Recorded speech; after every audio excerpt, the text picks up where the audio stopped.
Hello and welcome to another episode of Wild Women Healers Live. I am Sharon Ruedeman, the host and creator of Wild Women Healers, and I am so happy to see you all or connect with you all, however you're listening to this today.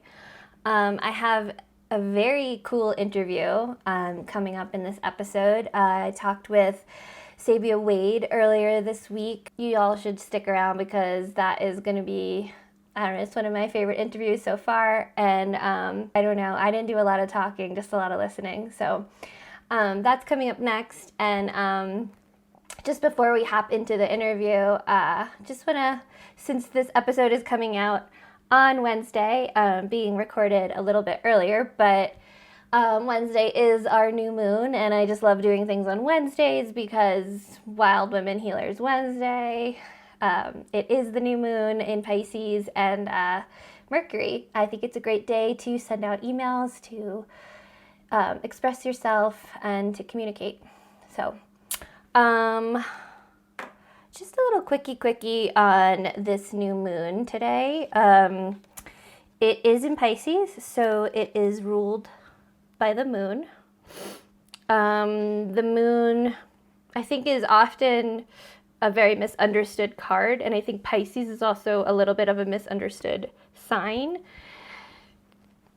I don't know about you, but this Pisces season has been very intuitive and also very watery, very emotional, and in a releasing sort of way, but in also a bittersweet sort of way. And I think that this new moon, as always, new moons are, new beginnings, new projects, starting something new, setting your intentions for the moon cycle ahead. And so I think a new moon in Pisces, because it is a dark moon, there's no light coming from the moon, it could be a little murky. It could be a little maybe wanting to know. And I think that if you get quiet enough, that you will hear some answers that you've been seeking, hear some guidance, feel a knowing, however your intuition comes to you. I do like to also make a little reminder that modern witchcraft, modern spirituality isn't just all about you. It should be including everybody. And so perhaps your new moon prayers, your magic, your intentions that you're setting out can also include the people of Ukraine, because modern witchcraft is not about the self. It's about everyone. And so always including all sentient beings, including Mother Earth, but especially those right now in Ukraine, suffering, living in fear. They could really use our energy, our help, our prayers. I know it's not a lot, but it's something, right? Also, this new moon is, I'm not an astrologer, I'm a tarot reader, and they kind of go hand in hand. And from what I understand, this new moon is conjunct, so it's connected to, it's being amplified by Jupiter. And Jupiter is the planet of expansion. It's the planet of big things, big thoughts, spirituality. And in the tarot, it is the world card. So it's the moon in the world, right? So oftentimes when the moon shows up in a reading, I take a deep breath, I take another look, another listen at the person I'm giving a reading to, and I send out some empathy, I send out some sympathy, because the moon is a difficult card to move through because it's about healing or reconnecting with or talking to really, really old wounds, childhood wounds, mother wounds, inherited wounds. And so the advice around the moon card is to, what can you do to nurture yourself? What can you do to remother yourself? What can you do to be very, very gentle and kind with yourself? And then connected with the world, it's actually, it's kind of a blessing. It's an amplification of your wishes, of your magic, of your intentions, but it's also the ending of a cycle. The ending of something gigantic, because it's the last card of the tarot. So put these two together, I think that this new moon has a very, very powerful impact to set, if like, your year, still very early on in 2022, if your year is not, looking exactly how you're going, we're getting ready to head into spring. Now's the time to set those intentions and to also ensure that you are not taking with you anything that is left to be left in this old cycle in the world. And that could be cycles of doing anything, how we do everything is how we do anything is how we do everything, all that jazz. So just leaving behind old ways of showing up in the world. And then also just like a gentle reminder that we're in a lover's year. Everything that's showing up is a reflection of you, for your own learning, for your own opportunity to care for yourself deeper and also care for those around you by caring for yourself. Community care. So that's about it. I don't want to talk too long. I'm very excited to get into the interview with Sabia Wade. Y'all have been asking me for quite some time to interview or work with a doula. And Sabia goes into the definition of a doula. But there are many types of doulas. There's the most common one, I think, is the one that helps you with your birth plan, and prenatal. But there's also postnatal, and there's also death doulas. Someone that I actually know is a death doula, and I'm thinking about getting them on here soon because it is an interesting topic. But before I, get too far off topic, y'all have been asking me to get some birth workers on here, so I've listened, and I think I got one of the coolest ones that you can get. And I did try to do an episode with a friend of mine who's a doula, but we never really were able to finish shooting, and some stuff happened with my footage. Back then I had an old computer. I don't really want to talk about it. But it is hard to film with a doula because, it's in the hospital. It's like not allowed, all that jazz. But the conversation was really cool. Sabia had a lot of awesome insights and knowledge about birth work and also reproductive justice and just representation in the medical field. So without further ado, and I could probably, just keep talking, but what's the point of that when you can hear Sabia talking? So let's get into that now. Sabia Wade, or better known as the Black Doula, is a revolutionary doula and is revolutionizing birth work. Sabia began her journey at the Prison Birth Project as a volunteer doula in 2015. In 2018, Sabia founded For the Village, a nonprofit community doula program that provides doula services for underrepresented communities. Sabia has gone on to become a mentor and an educator and began birthing advocacy training in 2019. An entrepreneur, a CEO, an investor, and a social justice advocate, Sabia was just an amazing person to talk to and learn from. Here's the interview. Hey, thank you so much for joining me at Wild Women Healers Live. Welcome, welcome, welcome. How are you doing today?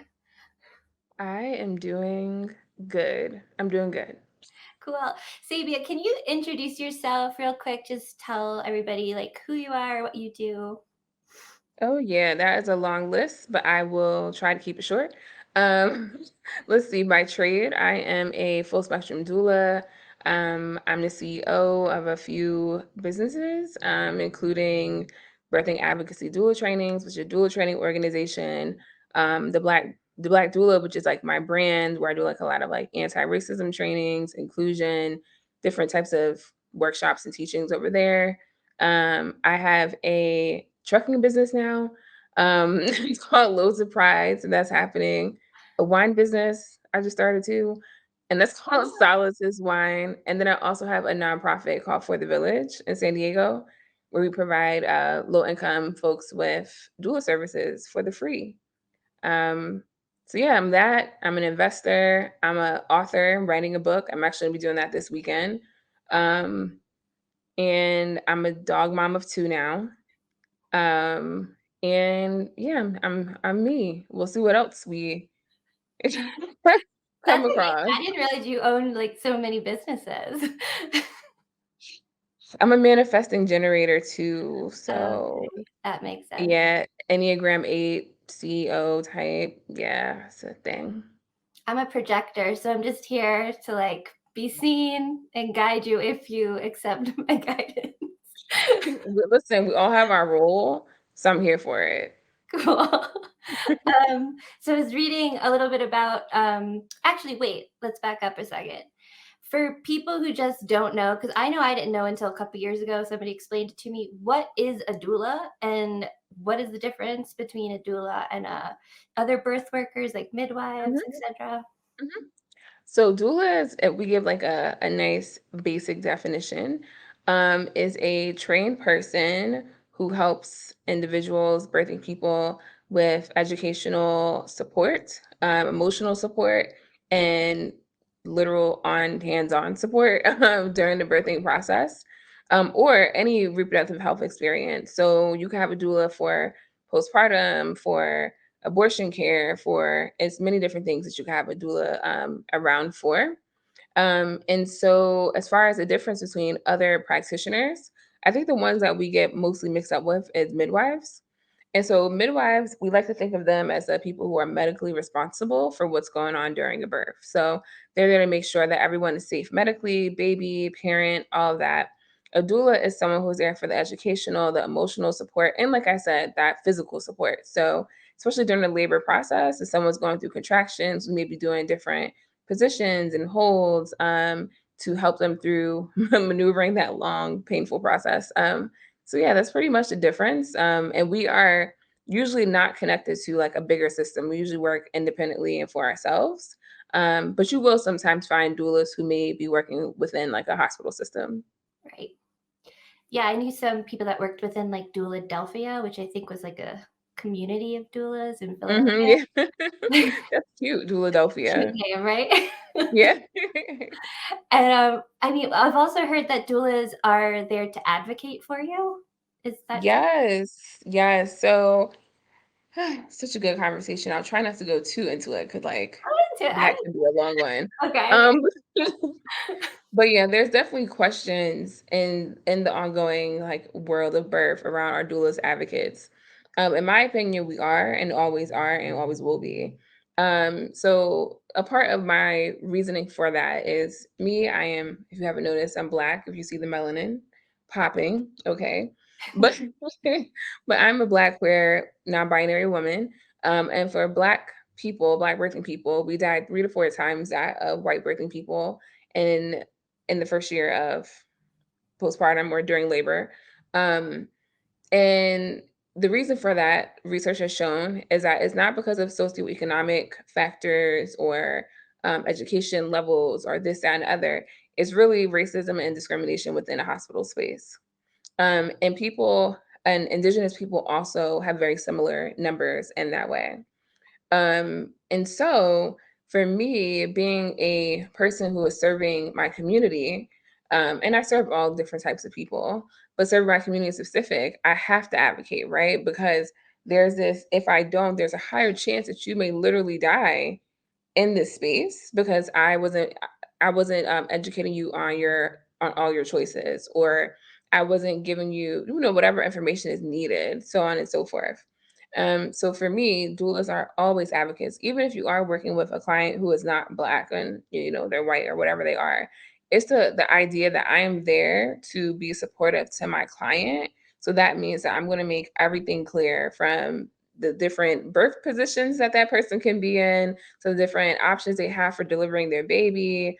If something is not right, I'm going to say, hey, something's a little off about this. Let's talk about this further.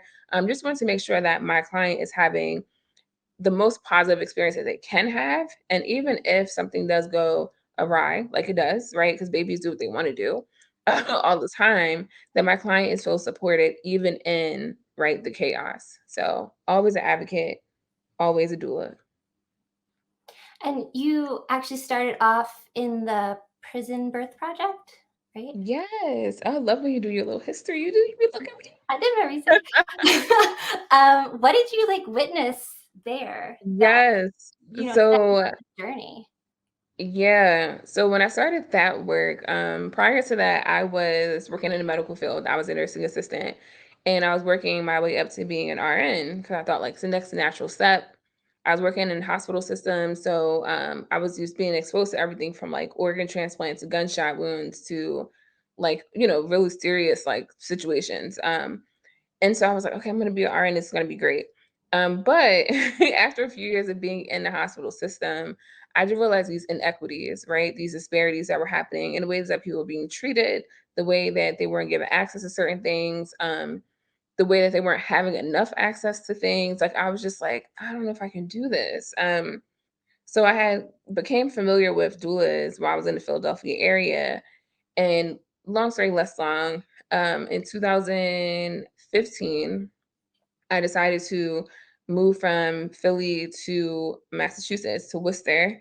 And before I moved, I decided to become a volunteer for the Prison Birth Project because I knew it was something I wanted to do. And I wanted to do it voluntarily because I just wanted to be able to like dive in. And I also wanted to be able to serve a population that is not traditionally served. And I knew in my brain, like, birth can't always be like picket white fences and everything's so great and like blah blah blah. I was like, there's something else to this, right? There's another side of this. So I wanted to be on the other side of it, to get a real full, 360 of what birth can be. And so with the prison birth project, I did that for 2 years, and yeah, you see a lot, right? Like it's just, I was like, whoa, you one of got the to things. see. Yeah, so, like, one of the things that we were up against was anti-shackling laws, that even though there was anti-shackling laws in place, people were still being shackled, not following the rules for that law, and then also not being upheld to any type of level when they didn't, right?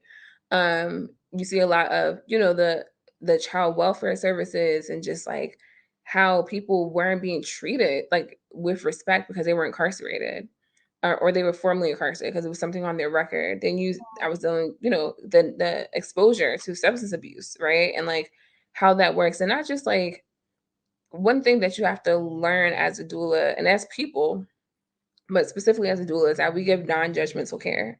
And so I knew that going into working in the prison birth project, it was going to test how non-judgmental can I be, right? Because when we think about people being incarcerated, we think about them dealing with substance abuse, we're just like very easy to say, oh, this person must be a bad person, or this person, whatever ideas we have in our minds. Um, but very quickly, like that practice of being non-judgmental allowed me to connect with people on such a deeper level, and to understand like the things that they have been through that have led them to this point. And not all of it is just like I just wanted to have fun and take drugs, right? Like some of it is I went to a doctor's appointment, started this medication here, and here I am now. Some of it is like I have a very complicated childhood past, and like it was just like those things, those points of connection that could have only been made from that non-judgmental space of being open to listening, and um not, just judging automatically. And so, beyond that too, it's just like the treatment of incarcerated people. I remember going in and going to a training with the actual prison, and they were like, don't touch them. They're dangerous. They're manipulative. They're this, they're that. And I was like, we're coming in to give this 8-month pregnant person pickles. They don't want to harm us. They want some pickles. Like Like they pickle want some slice chocolate. chips. Yeah, they want some pickles and some chocolate, and they wanna, like, so just, like, bringing in that humanness to people that were, like, made to feel like they weren't Right. human anymore, and being able to see that shift and that smile and that energy of just being treated like a person, you know? So I mean, I've learned so much. I mean, I learned about reproductive justice there and just, like, went to my first conference there and went to my first births there and, like, it was just countless, countless memories that have led me to be in the space that I'm in right now. Mm, that's amazing. I mean, it sounds incredibly difficult also. And I've heard that even just witnessing and holding the space as a doula for a birthing person is incredibly like draining. It takes all of your energy. I mean, it sounds like you do so many things.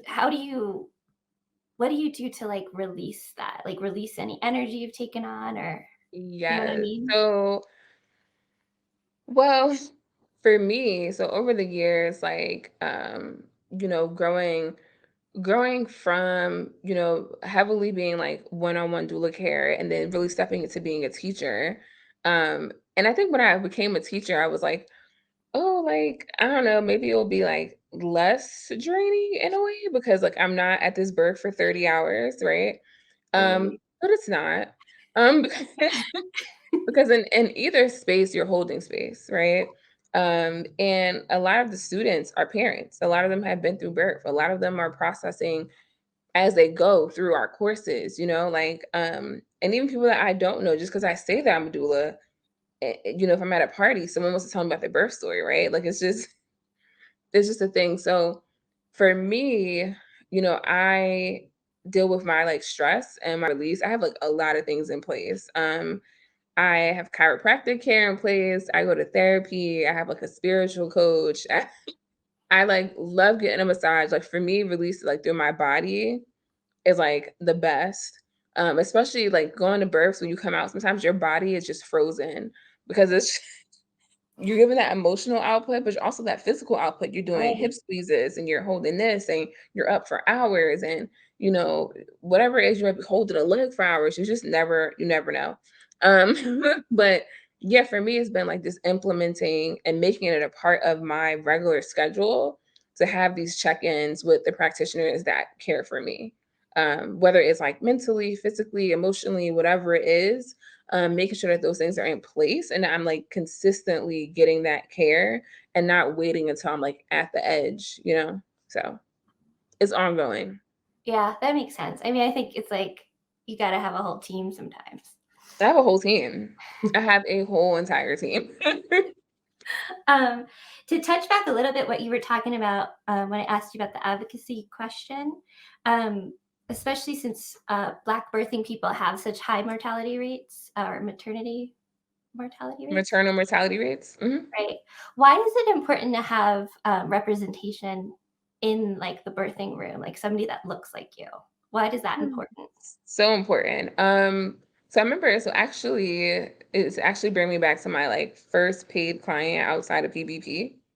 And so at the time, when I started birth work, I had no like even when I became a volunteer, I wasn't like thinking like, oh, this is gonna be my career. Like I was just kind of like, I'm gonna volunteer, I'm gonna see what this is like, whatever. So maybe like a year into me doing the work, I had someone hit me up on Facebook and they were like, hey, are you still doing dual work? And I was like, yeah, sure. And I thought maybe it was someone for PBP looking for that resource. And she was like, no, I currently live in Rhode Island and I'm expecting and I would love to like work with you. And so I remember like she was like offering to pay me and I'm like, I'd never been paid for the work. So I was like, really? Like, okay. And so when me and her met up, a lot of the conversation was she had been to different doctors and, seeing doctors and seeing where she was going to birth and all of that. And realized that like no one looked like her. Like no one looked like her. And she was like, so that made me reach out to get a doula because she was like, I just want someone who understands me.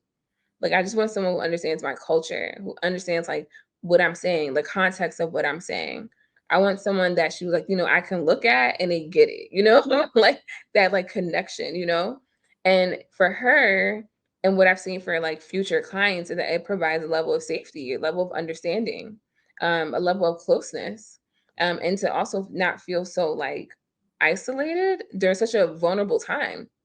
And I think like, one of my clients, and it's like so funny, um, but she like, so she's Black, and she had got some box braids for when she like had the baby. So, her hair wouldn't get messed up, little protective style, whatever.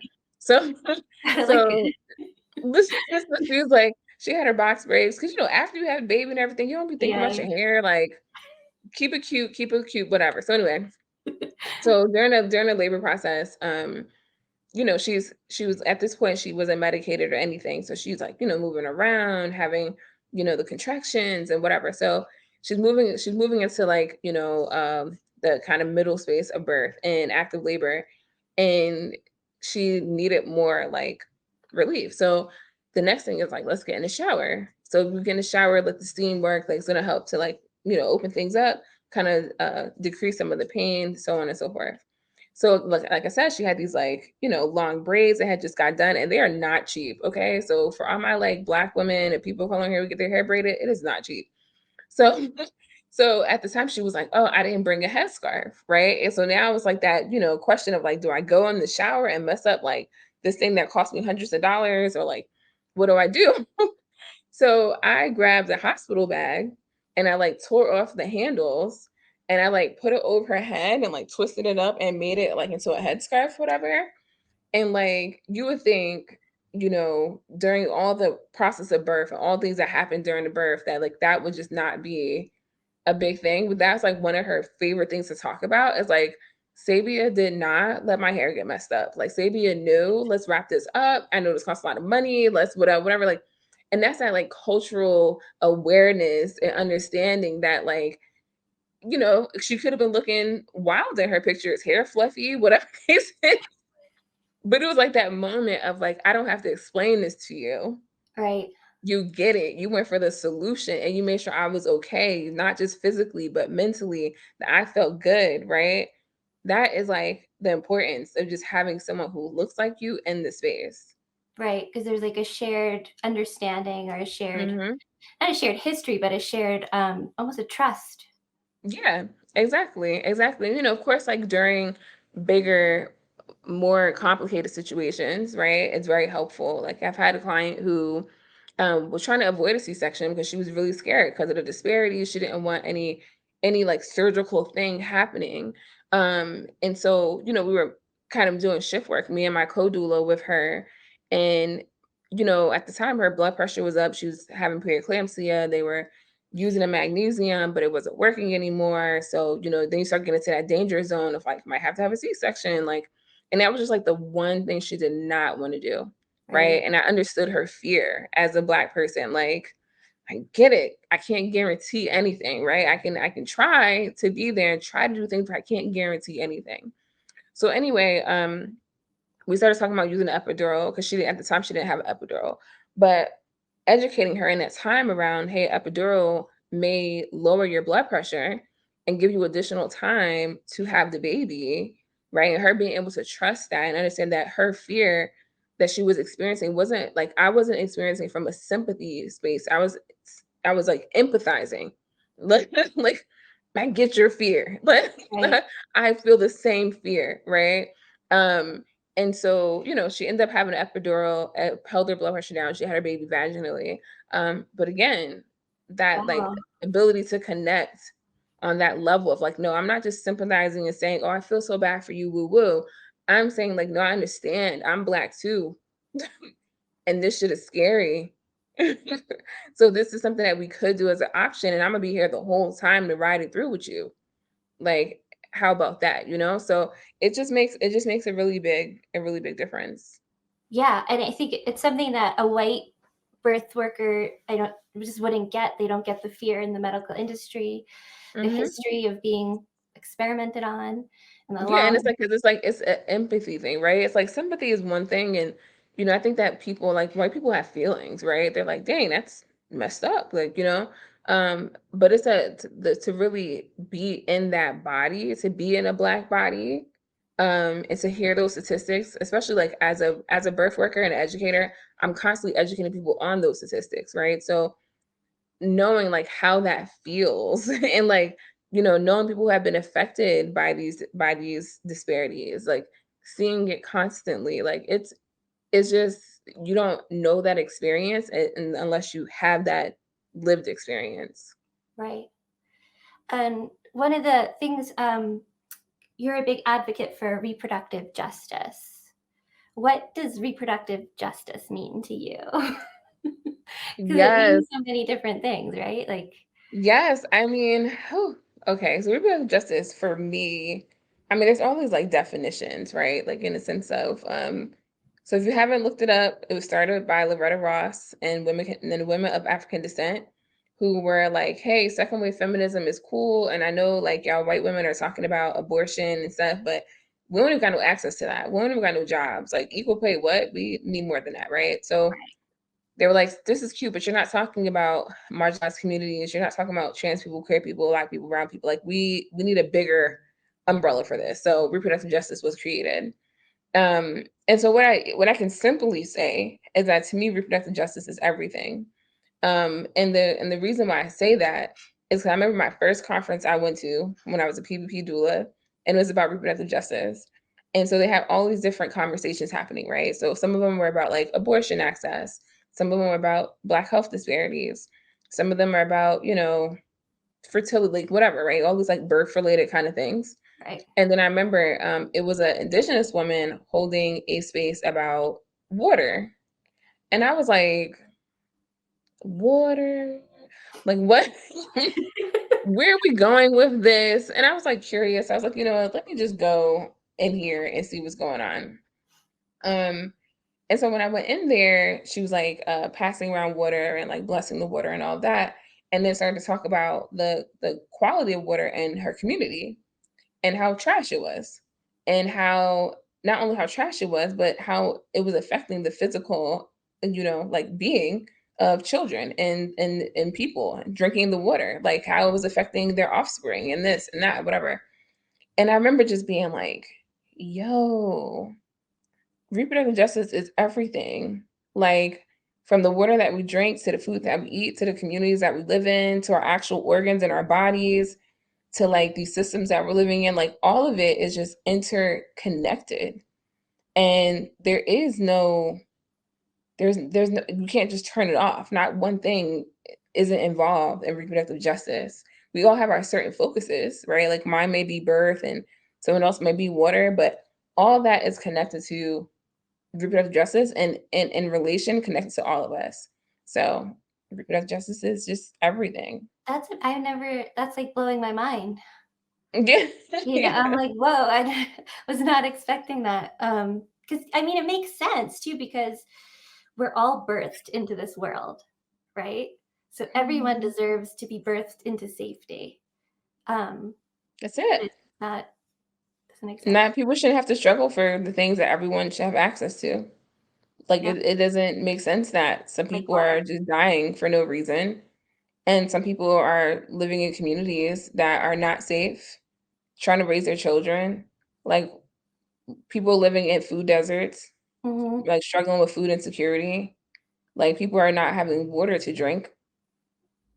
What is going on? Like it's just like so yeah, so it's everything. So yeah, that makes sense. Hold on one second. Oh, I was watching one of your Instagram lives, and you said something like inclusivity is often exclusive.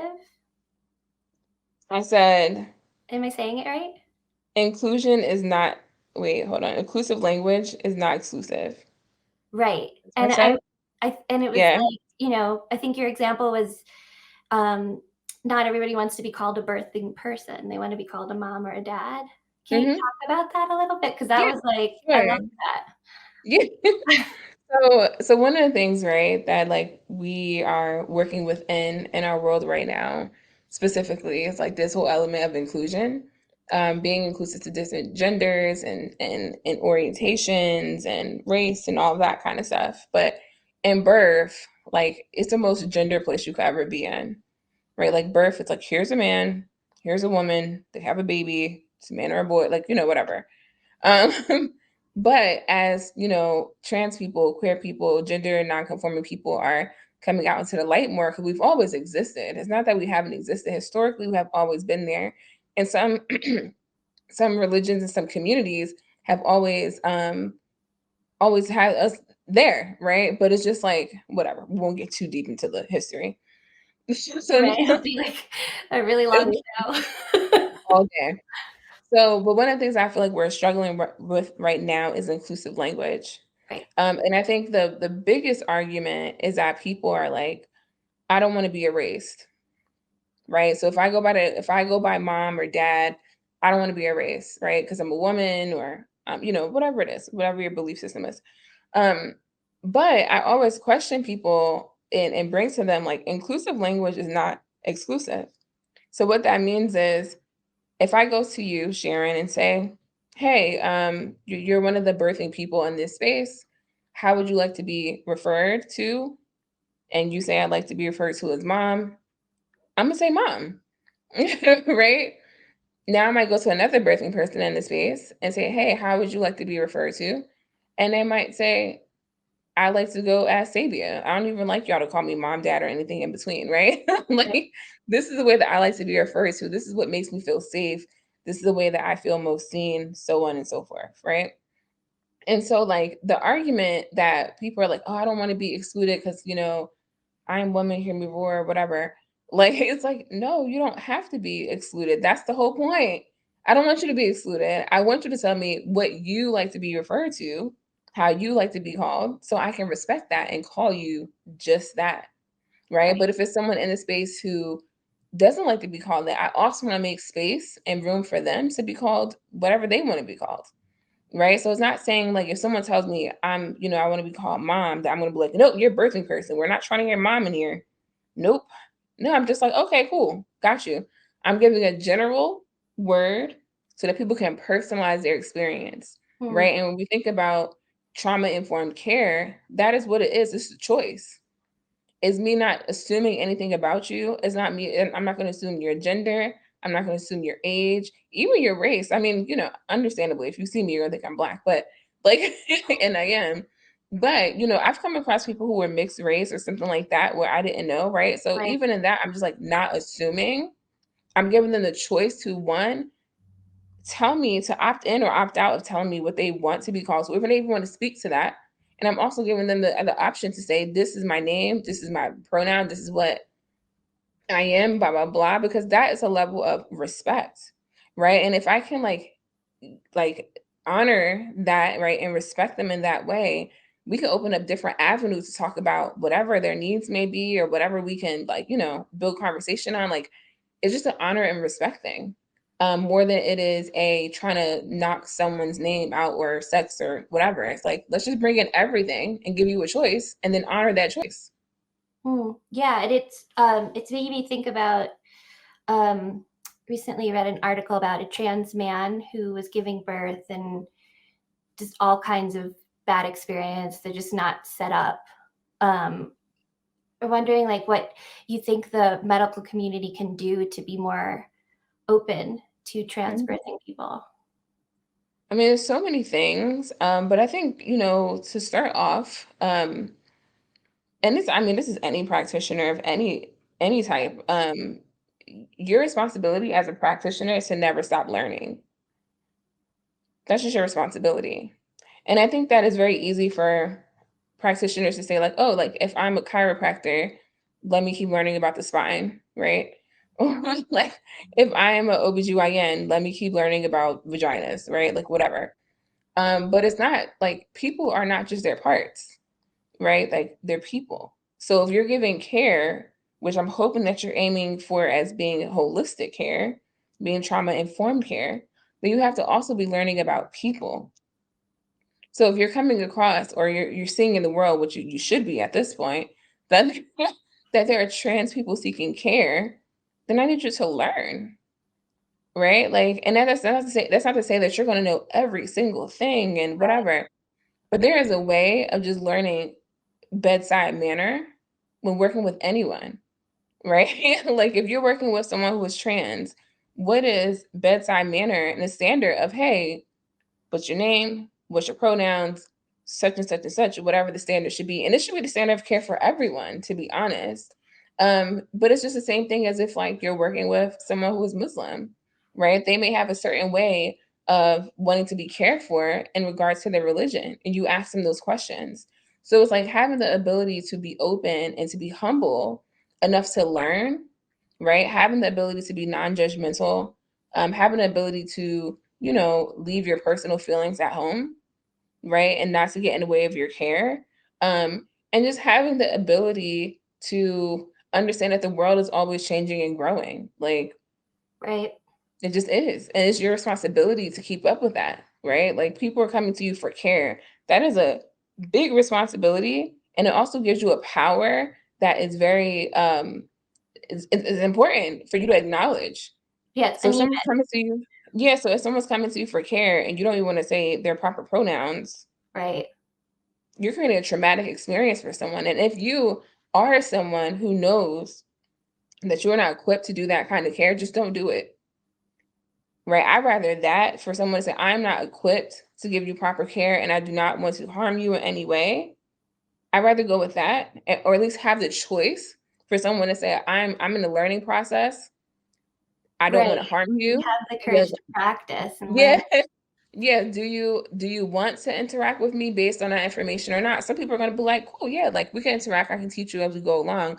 But some people are gonna be like, no, I want someone who knows already, right? Like, and that's okay. But we have to create spaces of safety because we all deserve to be in places of safety.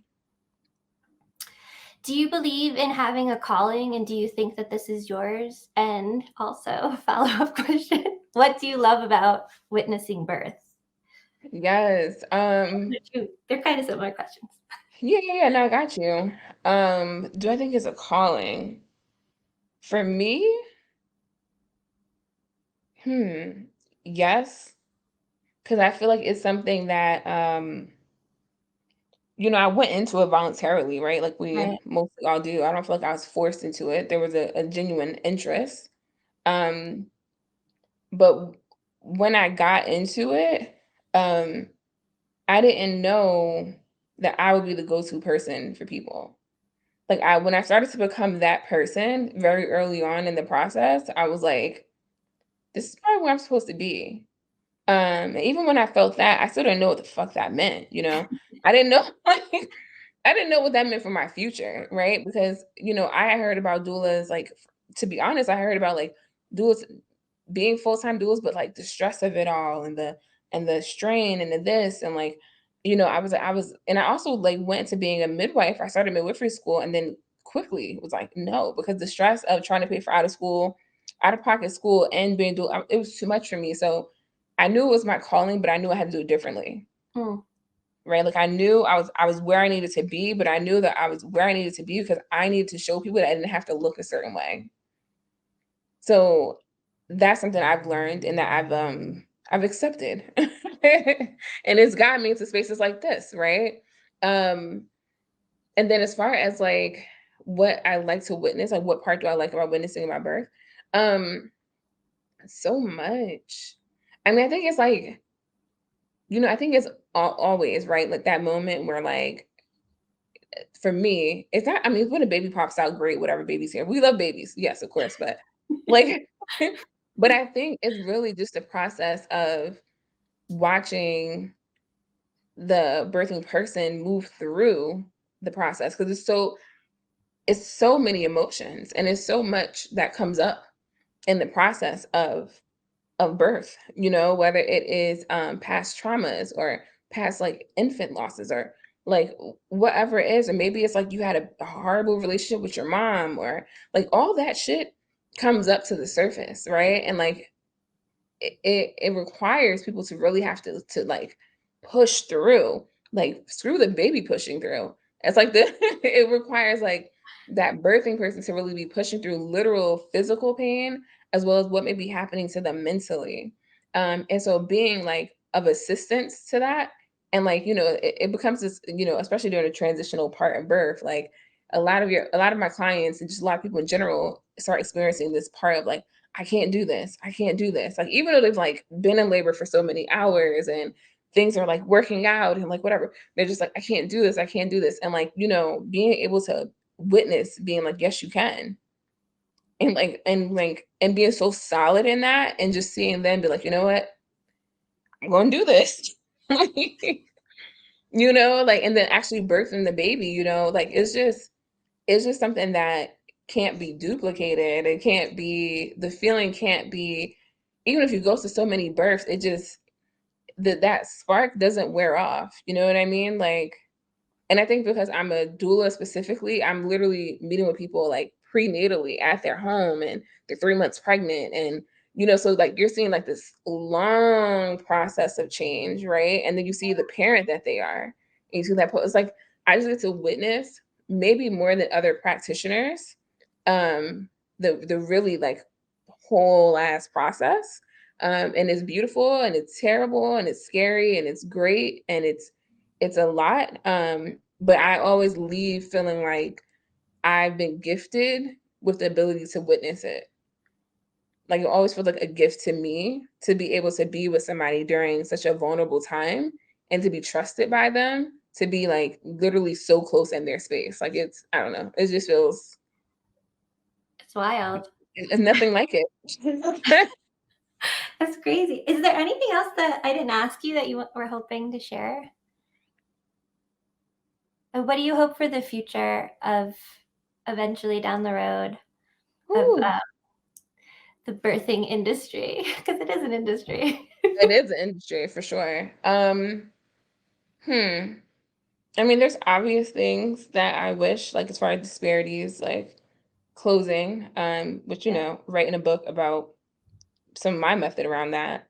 Um, I think being able to see birthing practitioners working collaboratively with the birthing person in mind as the center of everything, is what I would like to see. I think, you know, because there's like out of hospital birth and in hospital birth, and there's doctors, and there's like, like all these like power driven things that sometimes the need for power and to maintain power gets in the way of actually caring for the birthing person. Um, and so, you know, I really hope for those things to move away, and for it to really be like patient-centered work, client-centered work.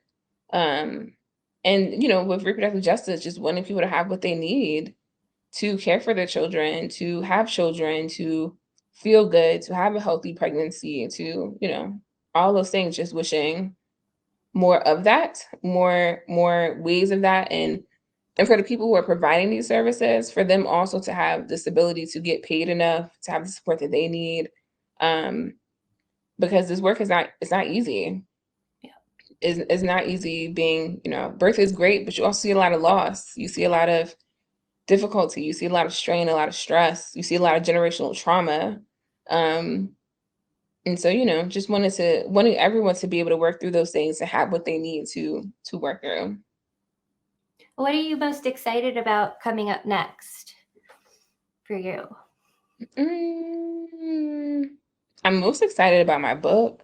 Yeah, do you want to talk about that a little? Can you talk Yeah. about Oh, my book. I think I'm most excited because it's like a labor of love. Like I don't know if you've ever written a book or whatever, but it's like it's a Well, I feel process. that way about my series whenever I put out a new episode. Yeah. Yeah, like it's a whole process. And so my book is called Birthing Liberation. It's coming out in the spring of 2023. And it talks about, you know, the history of the disparities that's happening in the US, as well as like present day. But then it also goes into understanding trauma and racism as a trauma and how we can be moving through that, and like the importance of collective liberation, and these ways of decreasing disparities, but not even just that, even going beyond birth, right? Like, what do we want for ourselves and for our community? And what does it take to be collectively together to make that happen? Mm. Um, so, you know, that'll be my book.